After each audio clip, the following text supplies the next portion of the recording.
வணக்கம். இன்றைய முக்கிய செய்திகள். காரைக்கால் மாவட்ட சிறையில் புதுச்சேரியை சேர்ந்த தண்டனை கைதி பிரதீஷ் தூக்கிட்டு தற்கொலை செய்து கொண்ட சம்பவம் பரபரப்பை ஏற்படுத்தியுள்ளது.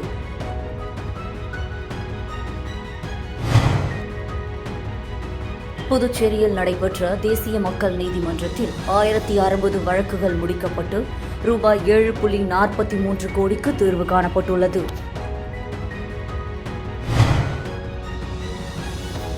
புதுச்சேரியில் ஊர்காவல் படை வீரர் பணிக்கான எழுத்துத் தேர்வு ஜூன் 30 நடைபெறும் என காவல்துறை தலைமையகம் அறிவித்துள்ளது. கடந்த ஆண்டு சம்பா தாளடி பருவத்தில் சாகுபடி செய்த விவசாயிகளுக்கு ஊக்கத்தொகை ஓரிரு நாட்களில் அவரவர் வங்கிக் கணக்கில் செலுத்தப்படும் என வேளாண் துறை அமைச்சர் அலுவலகம் தெரிவித்துள்ளது.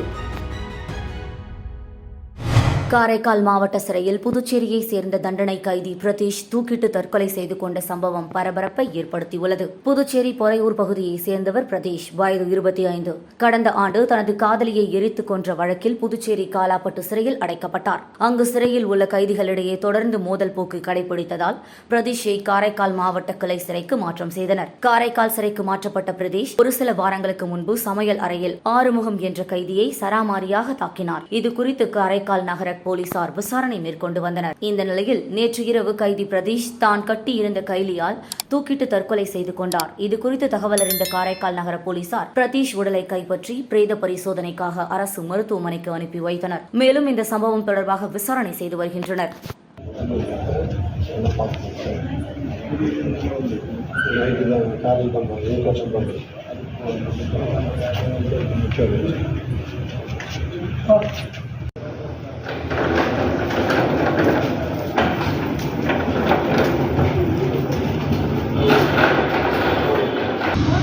புதுச்சேரியில் நடைபெற்ற தேசிய மக்கள் நீதிமன்றத்தில் 1060 வழக்குகள் முடிக்கப்பட்டு ரூபாய் 7.43 கோடிக்கு தீர்வு காணப்பட்டுள்ளது. புதுச்சேரியில் சட்டப்பணிகள் ஆணைக்குழு சார்பில் தேசிய மக்கள் நீதிமன்றம் நடைபெற்றது. இதை சட்டப்பணிகள் ஆணைய செயலரும் மாவட்ட நீதிபதியுமான GT அம்பிகா புதுச்சேரி ஒருங்கிணைந்த நீதிமன்ற வளாகத்தில் தொடங்கி வைத்தார். புதுச்சேரியில் 9 அமர்வுகள், காரைக்காலில் 4 அமர்வுகள் என புதுவை மாநிலத்தில் மொத்தம் 16 அமர்வுகளில் வழக்குகள் விசாரிக்கப்பட்டன. நீதிமன்றங்களில் நிலுவையில் உள்ள வழக்குகள் மற்றும் நேரடி என சுமார் 6541 வழக்குகள் விசாரணைக்கு எடுத்துக் கொள்ளப்பட்டன. இவற்றில் 1060 வழக்குகள் முடித்து வைக்கப்பட்டு ரூபாய் 7.43 கோடிக்கு தீர்வு காணப்பட்டது. இதன் மூலம் நீதிமன்றங்களில் நிலுவையில் உள்ள 927 வழக்குகள் முடித்து வைக்கப்பட்டன. புதுச்சேரியில் ஊர்காவல் படை வீரர் பணிக்கான எழுத்துத் தேர்வு ஜூன் 30 நடைபெறும் என காவல்துறை தலைமையகம் அறிவித்துள்ளது. புதுச்சேரியில் 280 ஆண்கள், 80 பெண்கள் உள்பட 500 ஊர்காவல் படையினரை தேர்வு செய்வதற்கான உடல் தகுதி தேர்வு கடந்த பிப்ரவரியில் கோரிமேடு காவலர் பயிற்சி பள்ளி மைதானத்தில் நடைபெற்றது. இதில் 1000க்கும் மேற்பட்டோர் பங்கேற்ற நிலையில் ஆண்களில் 3029 பேரும், பெண்களில் 1195 பேருமாக மொத்தம் 4224 பேர் தேர்வு செய்யப்பட்டனர். இவர்களுக்கான எழுத்து தேர்வு வரும் 16ஆம் தேதியில் நடத்த ஏற்பாடுகள் செய்யப்பட்டு வந்தன. ஆனால் அன்றைய தினம் மத்திய பணியாளர் தேர்வாணையம் மூலம் குடிமை பணிக்கான முதன்மை தேர்வானது புதுச்சேரியில் நடைபெற உள்ளதாக அறிவிக்கப்பட்டுள்ளது. எனவே ஊர்காவல் படை வீரர் பணிக்கான எழுத்து தேர்வு ஜூன் 30 நடைபெறும் என அறிவிக்கப்பட்டுள்ளது. அன்று புதுச்சேரியில் மற்றும் 3 மையங்களில் தேர்வை நடத்துவதற்கு நடவடிக்கை எடுக்கப்பட்டுள்ளதாக அதிகாரிகள் தெரிவித்தனர். கடந்த ஆண்டு சம்பா தாளடி பருவத்தில் சாகுபடி செய்த விவசாயிகளுக்கு ஊக்கத்தொகை ஓரிரு நாட்களில் அவரவர் வங்கிக் கணக்கில் செலுத்தப்படும் என வேளாண் துறை அமைச்சர் அலுவலகம் தெரிவித்துள்ளது. புதுச்சேரி வேளாண் துறை அமைச்சர் அலுவலகம் வெளியிட்டுள்ள செய்திக்குறிப்பில், புதுவை அரசு வேளாண் மற்றும் விவசாயிகள் நலத்துறையின் மூலம் செயல்படுத்தப்படும் பயிர் உற்பத்தி திட்டத்தின் மூலமாக இயற்கை முறையில் நெல், காய்கறி, பயிர், கரும்பு மற்றும் தீவன புல் சாகுபடி செய்ய விவசாயிகளை ஊக்கப்படுத்தும் விதமாக அவர்களுக்கு உற்பத்தி ஊக்கத்தொகை வழங்கப்படுகிறது. தற்போது காரைக்கால் மாவட்டத்தில் கடந்த 2023-24 ஆண்டு சம்பா தாளடி பருவத்தில் நெல் சாகுபடி செய்த 4374 பொதுப்பிரிவு விவசாயிகளுக்கு ஊக்கத்தொகையாக ஒரு ஏக்கருக்கு ரூபாய் 5000 வீதம் மொத்தம் ரூபாய் 4,57,32,400 அட்டவணை பிரிவை சார்ந்த 692 விவசாயிகளுக்கு ஏக்கருக்கு ரூபாய் 6000 வீதம் மொத்தம் ரூபாய் 53,94,537 நவரை பருவத்தில் நெல் சாகுபடி செய்த 26 56 விவசாயிகளுக்கு ஏக்கருக்கு ரூபாய் 5000 வீதம் மொத்தம் ரூபாய் 1,80,800, இயற்கை முறையில் நெல் சாகுபடி செய்த 58 விவசாயிகளுக்கு ஏக்கருக்கு ரூபாய் 8000 வீதம் மொத்தம் ரூபாய் 9,08,160, கரும்பு சாகுபடி செய்த 4 விவசாயிகளுக்கு ஏக்கருக்கு ரூபாய் 10,000 வீதம் மொத்தம் ரூபாய் 43,000, தீவனப்புல் சாகுபடி செய்த 2 விவசாயிகளுக்கு ஏக்கருக்கு ரூபாய் 8,000 வீதம் ரூபாய் 38,320 மற்றும் காய்கறி சாகுபடி செய்த 11 விவசாயிகளுக்கு ரூபாய் 34,200 ஆக மொத்தம் 5,167 விவசாயிகளுக்கு ரூபாய் 5,23,31,417 வழங்கப்பட இருக்கிறது. இந்த தொகையானது ஓரிரு நாட்களில் விவசாயிகளின் வங்கிக் கணக்கில் செலுத்தப்பட உள்ளது என்பது குறிப்பிடத்தக்கது. அமேசானில் ரூபாய் 1,15,000 மதிப்புள்ள லேப்டாப் ஆர்டர் செய்தவருக்கு ரூபாய் 15,000 மதிப்புள்ள லேப்டாப் வந்த சம்பவம் தொடர்பாக சைபர் கிரைம் போலீசார் விசாரணை மேற்கொண்டு வருகின்றனர். புதுச்சேரியை சேர்ந்த நபர் ஒருவர் புதிய லேப்டாப் வாங்க அமேசான் இணையதளத்தில் தேடி பார்த்து உள்ளார். அப்பொழுது ரூபாய் 1,15,000 மதிப்புள்ள லேப்டாப்பை ஆர்டர் செய்து பணத்தை அனுப்பியுள்ளார். 3 நாட்களுக்கு பிறகு அவருக்கு கொரியர் மூலம் லேப்டாப் வந்துள்ளது. அதனை பிரித்த பார்த்தபொழுது அவர் ஆர்டர் செய்த லேப்டாப்பிற்கு பதிலாக ரூபாய் 15,000 மதிப்புள்ள விலை குறைவான லேப்டாப் வந்துள்ளது. அதை கண்டு அதிர்ச்சி அடைந்த அந்த நபர் தான் ஏமாற்றப்பட்டதை உணர்ந்து அமேசான் கஸ்டமர் கேர் மற்றும் புதுச்சேரி அமேசான் சென்று முறையிட்டுள்ளார். ஆனால் அவர்களிடமிருந்து சரியான பதில் வராததால் இணைய வழி குற்றப்பிரிவு காவல் நிலையத்தில் புகார் அளித்துள்ளார். அவர் அளித்த புகாரின் பேரில் போலீசார் விசாரணை மேற்கொண்டு வருகின்றனர். புதுவை காலாப்பட்டு மத்திய சிறையில் சென்னை உயர்நீதிமன்ற நீதிபதி ரமேஷ் அவர்கள் சிறைச்சாலையை பார்வையிட்டார். புதுச்சேரி காலாப்பட்டு மத்திய சிறையில் 350க்கும் மேற்பட்ட தண்டனை மற்றும் விசாரணை சிறைவாசியில் உள்ளனர். சிறையில் விவசாயம், பேக்கரி, நூல்தறி, ஊதுபத்தி, மெழுகுவத்தி, கலை ஆபரண பொருட்கள் தயாரிப்பு போன்ற பல்வேறு தொழில் பயிற்சிகள் அளிக்கப்பட்டு வருகிறது. அதன் மூலம் சிறைவாசிகளின் வாழ்வாதாரம் பெறுவதோடு மனமாற்றமும் கிடைக்கின்றது. மேலும் சிறையில் அரிய வகை மூலிகை செடிகள் மற்றும் ஏலக்காய், பட்டை, லவங்கம், காஃபி, திராட்சை, மிளகு, டிராகன் பழம், ஸ்டார் ஃப்ரூட், வாழை, பப்பாளி, அன்னாச்சி போன்றவை பயிரிடப்பட்டுள்ளது. சிறையில் மறுமலர்ச்சி பற்றி அறிந்த சென்னை உயர்நீதிமன்ற நீதிபதி ரமேஷ் அவர்கள் சிறைச்சாலையை பார்வையிட்டு சிறைவாசிகளோடு கலந்துரையாடி சிறைத்துறையினரையும் சிறைவாசிகளின் செயல்பாடுகளையும் மற்றும் புதுவை அரசையும் பாராட்டினார்.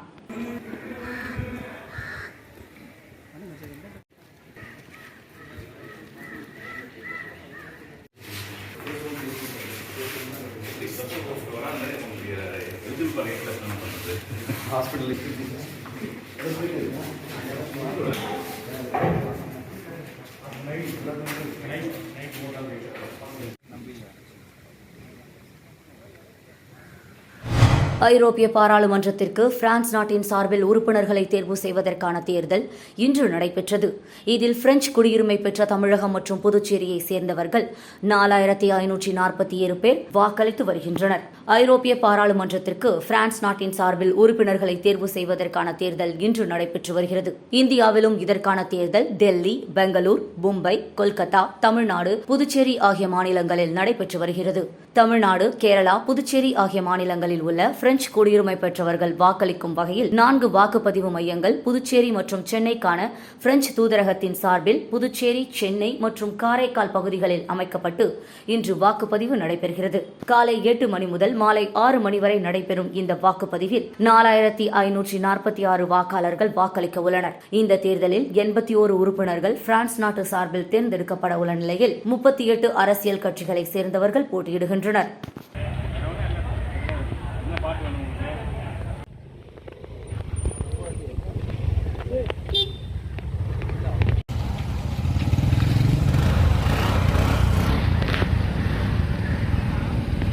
புதுச்சேரி லாஸ்பேட்டை பகுதியில் குடும்ப சண்டையை தட்டி கேட்ட முதியவரை 2 நண்பர்கள் சேர்ந்து அடித்து கொலை செய்த சம்பவம் பரபரப்பை ஏற்படுத்தியுள்ளது. புதுவை லாஸ்பேட்டை அய்யனார் கோவில் வீதியை சேர்ந்தவர் ரவி, வயது 56, முன்னாள் பாப்ஸ்கோ ஊழியர். மனைவி இறந்த நிலையில் குழந்தைகள் இல்லாததால் தனியாக வசித்து வந்தார். இதேபோல் மதுரையை சேர்ந்த தினேஷ்குமார் என்ற அமாவாசை, வயது 22, அவரது நண்பர் முகமது ஃபைசல், வயது 23 இருவரும் புதுவையில் உள்ள ஹோட்டல் ஒன்றில் வேலை பார்த்து வருகின்றனர். இருவரும் தற்போது ரவியின் வீட்டருகே வீடு எடுத்து தங்கியுள்ளனர்.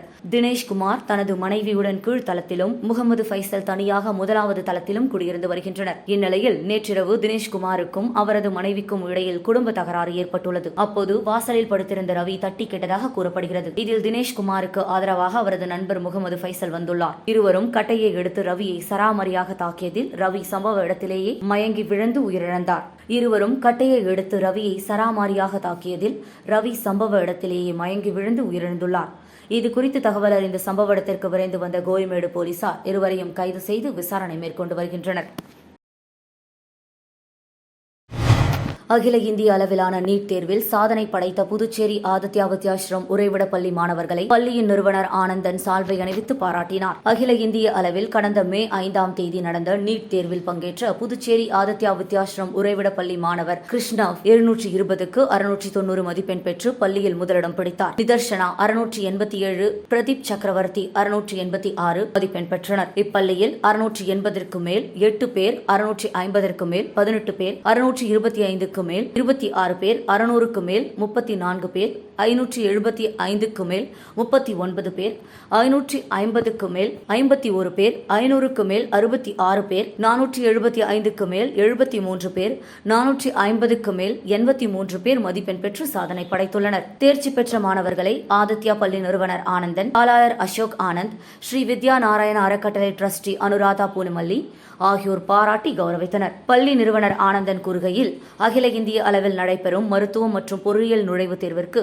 CA ஃபவுண்டேஷன், IAS ஃபவுண்டேஷன் ஒருங்கிணைந்த பயிற்சி வகுப்புகள் 6ஆம் வகுப்பு முதல் ஆதித்யா கல்வி குழுமத்தில் கற்பிக்கப்பட்டு மாணவர்களின் பன்முகத்திறனை மேம்படுத்தி வெற்றியாளர்களையும் சாதனையாளர்களையும் உருவாக்கி வருவது மகிழ்ச்சிக்குரிய செய்தியாகும் என்றார்.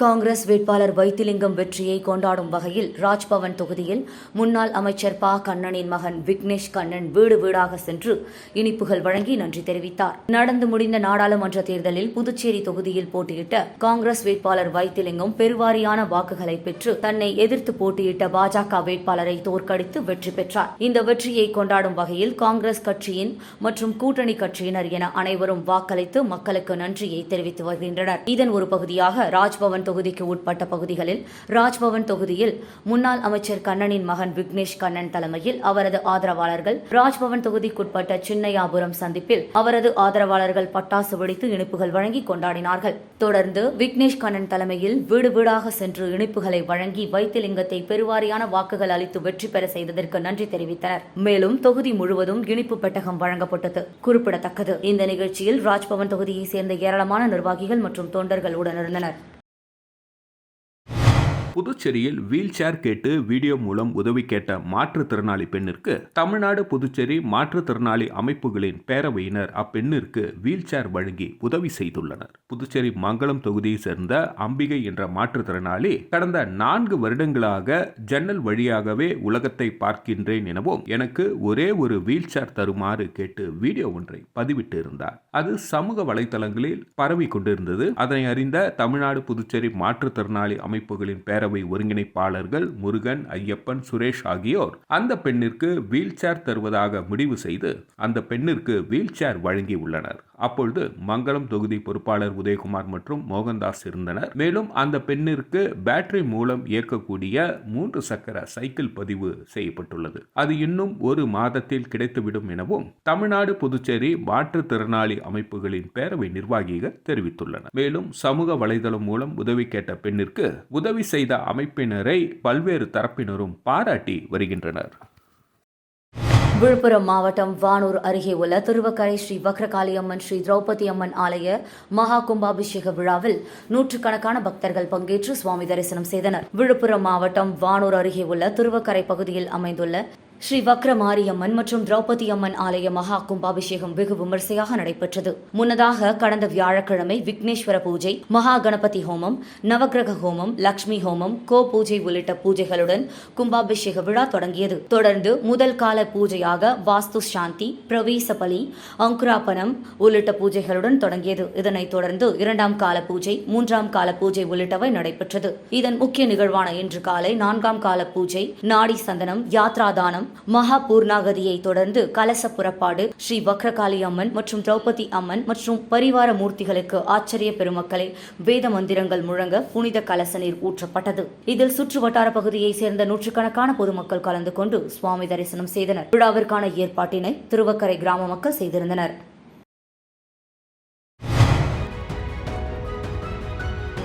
வணக்கம். இன்றைய முக்கிய செய்திகள். காரைக்கால் மாவட்ட சிறையில் புதுச்சேரியை சேர்ந்த தண்டனை கைதி பிரதீஷ் தூக்கிட்டு தற்கொலை செய்து கொண்ட சம்பவம் பரபரப்பை ஏற்படுத்தியுள்ளது.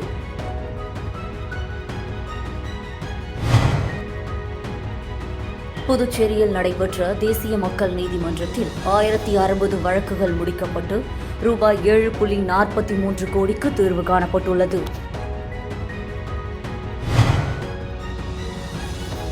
புதுச்சேரியில் ஊர்காவல் படை வீரர் பணிக்கான எழுத்துத் தேர்வு ஜூன் 30 நடைபெறும் என காவல்துறை தலைமையகம் அறிவித்துள்ளது. கடந்த ஆண்டு சம்பா தாளடி பருவத்தில் சாகுபடி செய்த விவசாயிகளுக்கு ஊக்கத்தொகை ஓரிரு நாட்களில் அவரவர் வங்கிக் கணக்கில் செலுத்தப்படும் என வேளாண் துறை அமைச்சர் அலுவலகம் தெரிவித்துள்ளது.